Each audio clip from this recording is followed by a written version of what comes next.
सिया राम जय जय राम। राम सिया राम जय जय राम।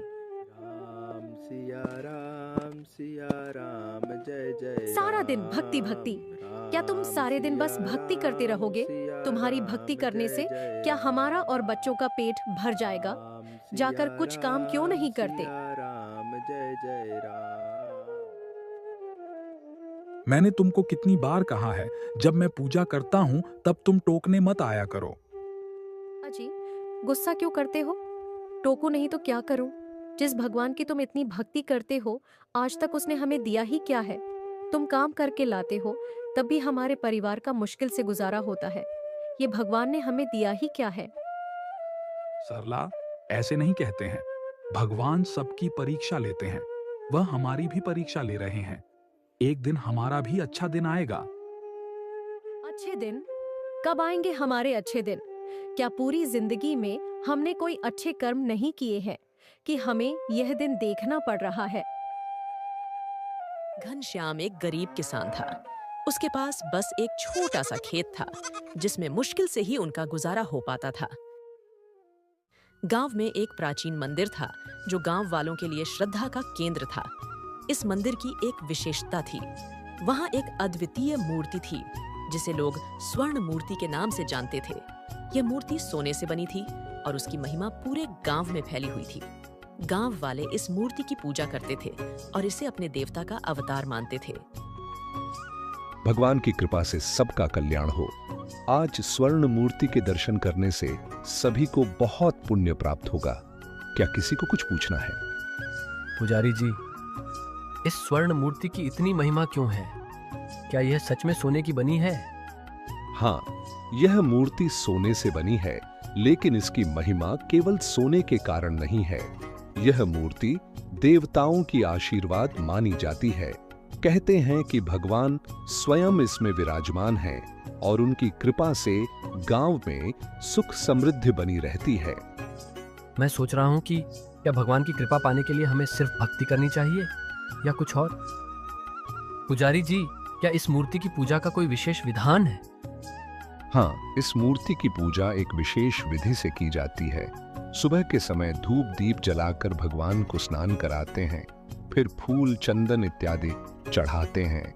इसके बाद भगवान को भोग अर्पित करते हैं और दिन भर मंदिर में अखंड ज्योति दीप जलता रहता है। हर दिन इस मूर्ति की पूजा करने से जीवन के सारे कष्ट दूर हो जाते हैं।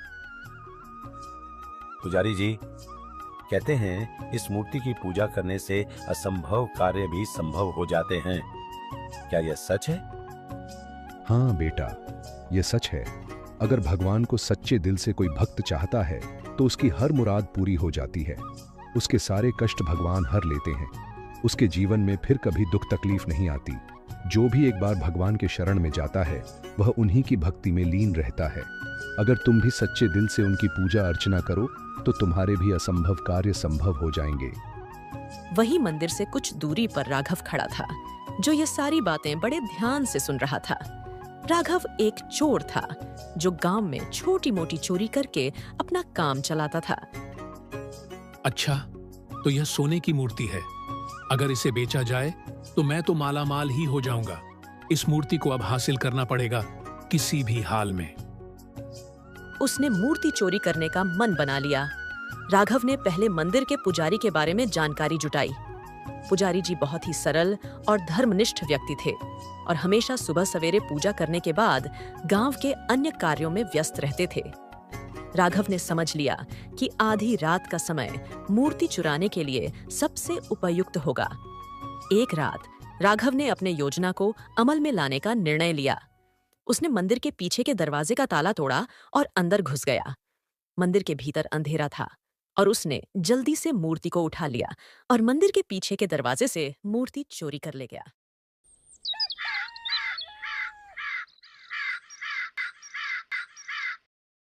जब मंदिर के पुजारी ने सुबह मंदिर के गेट खोले तो उन्हें बड़ी ठेस पहुंची। स्वर्ण मूर्ति गायब थी। मंदिर के भीतर हंगामा मच गया, लेकिन किसी को यह नहीं पता चला कि मूर्ति कहां गई। गांव के लोग एकत्र होने लगे। सभी चिंतित थे। पुजारी जी ने सबको एकत्रित किया और कहा, प्रिय भक्तों, हमारी आस्था का प्रतीक स्वर्ण मूर्ति चोरी हो गई है। हमें इसे वापस लाना होगा। यह सिर्फ एक मूर्ति नहीं, बल्कि हमारे विश्वास और समृद्धि का प्रतीक है। हे भगवान, स्वर्ण मूर्ति तो गायब हो गई है। यह कैसे संभव हो सकता है? कौन ऐसा पाप करेगा? पंडित जी, यह बहुत बुरा हुआ। अब हमें क्या करना चाहिए? यह तो पूरे गांव के लिए बहुत बड़ा अपशगुन है। हमें भगवान पर भरोसा रखना होगा। मैं जल्द ही इस घटना की जानकारी पूरे गांव को दूंगा और भगवान से प्रार्थना करूंगा कि चोर का पर्दाफाश हो। हे भगवान, न जाने किस दुष्ट ने मंदिर से हमारे भगवान की मूर्ति चोरी कर ली। कीड़े पड़े उसके जिसने भी यह काम किया होगा। कीड़े तो पड़ेंगे ही, पर यह सोचो, वह एक बार पकड़ा गया तो गांव वाले उसका क्या हाल करेंगे। जिसने भी यह मूर्ति चोरी की है, वह पूरे गांव वालों से बैर ले लिया है ऐसा करके। मैं तो कहती हूँ वह नरक में जाएगा। इंसान जिसने भी हमारे भगवान की मूर्ति चोरी की है। भगवान की मूर्ति भी कोई चोरी करता है भला?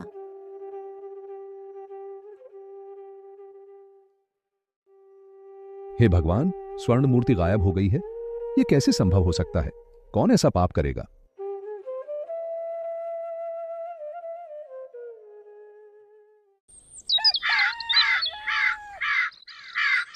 पंडित जी, मुझे यह बात अंदर ही अंदर बहुत कचोट रही है।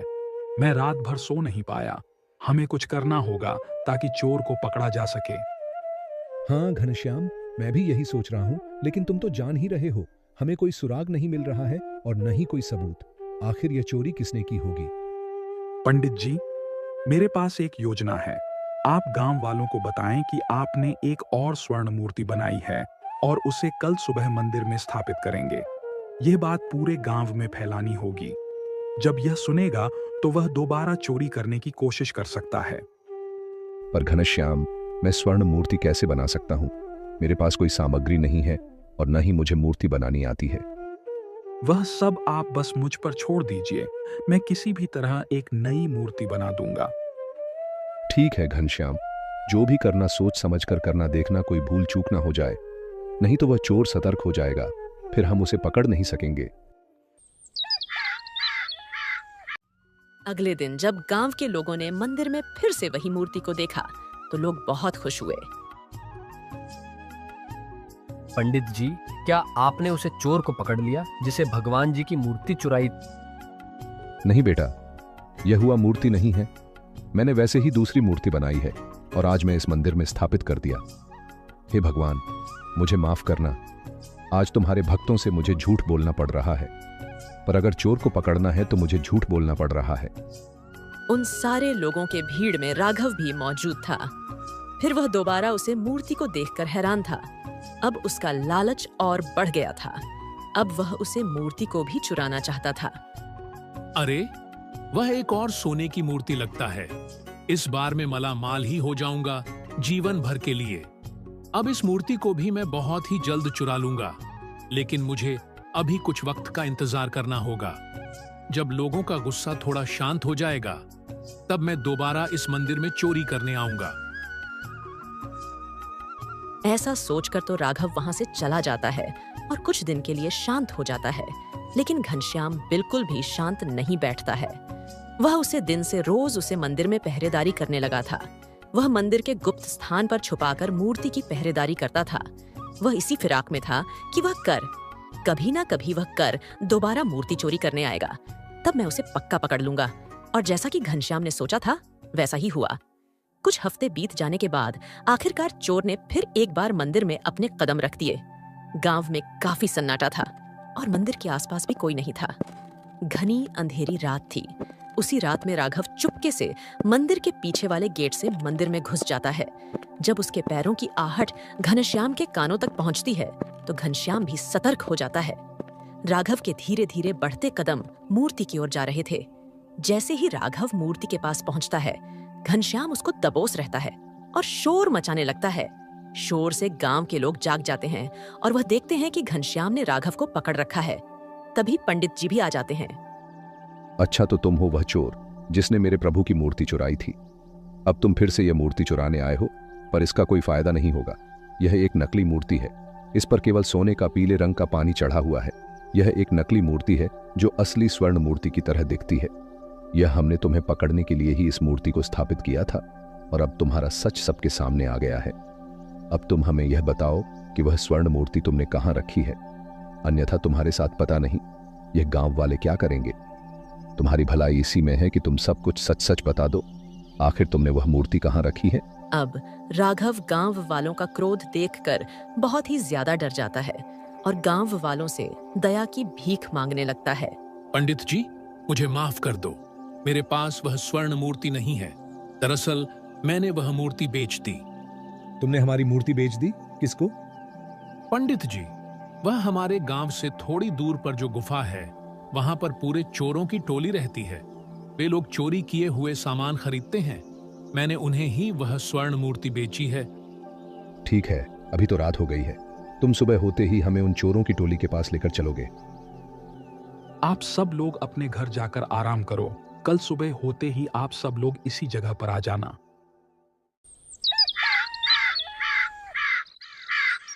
अब हमें उस गुफा तक ले चलो, नहीं तो तुमको गांव वाले मार डालेंगे।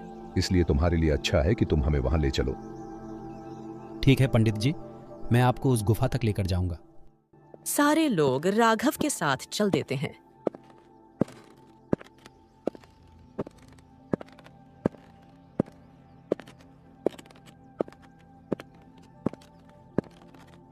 थोड़ी ही देर में सब लोग उसे गुफा के पास पहुंच जाते हैं जहां चोरों की टोली रहती थी। फिर वे सभी लोग गुफा के अंदर पहुंचते हैं और देखते हैं कि यहाँ पर बहुत सारे चोरी किए हुए हीरे जवाहरात पड़े हुए हैं, लेकिन वहां पर कोई भी चोर नहीं था। कहाँ है तुम्हारे सरदार? यहाँ तो कोई भी नहीं दिख रहा है। पंडित जी, वह यहीं रहते हैं, शायद कहीं चोरी करने गए होंगे। गांव वालों, यह सारा सोना और हीरे जवाहरात गुफा से बाहर निकालो। हमें इसकी खबर राजा को देनी होगी। फिर पुजारी जी इस चोरी की सूचना राज दरबार तक पहुंचा देते हैं। राजा अपने 2 सिपाहियों को गुफा के पास तैनात कर देता है। जब चोरों की टोली गुफा के पास आती है तो राजा के सैनिक उन चोरों को पकड़कर राज दरबार में ले जाते हैं। अच्छा, तो तुम हो उन चोरों के सरदार जो आए दिन हमारे नगरों में चोरी करते फिरते हो। तुमने ही हमारे मंदिर की प्राचीन स्वर्ण मूर्ति चुराई थी। फिर राजा उन सभी चोरों को कारागार में डाल देता है और उन्हें काले पानी की सजा सुना देता है। उन चोरों के साथ राघव को भी कारागार में डाल दिया जाता है। थोड़े से लालच के कारण आज राघव कारागार के अंदर था। अब उसे अपनी करनी पर बहुत पछतावा हो रहा था, लेकिन वह कर भी क्या सकता था। उसकी पुकार सुनने के लिए कोई नहीं था सिवाय उन चोरों की टोली के। घनश्याम, मैं तुम्हारी सूझबूझ और समझदारी से बहुत खुश हुआ। तुमने सही समय पर अपने दिमाग का इस्तेमाल करके आखिरकार इन चोरों को उनकी नानी याद दिला ही दी। तुम्हारी इस समझदारी का मैं तुम्हें इनाम देना चाहता हूँ। महामंत्री जी, हमारे खजाने में से कुछ मूल्य रत्न घनश्याम को दिया जाए। फिर अगले दिन स्वर्ण मूर्ति को मंदिर में स्थापित कर दिया जाता है और सभी लोग भक्ति भाव के साथ भगवान की भक्ति में लीन हो जाते हैं।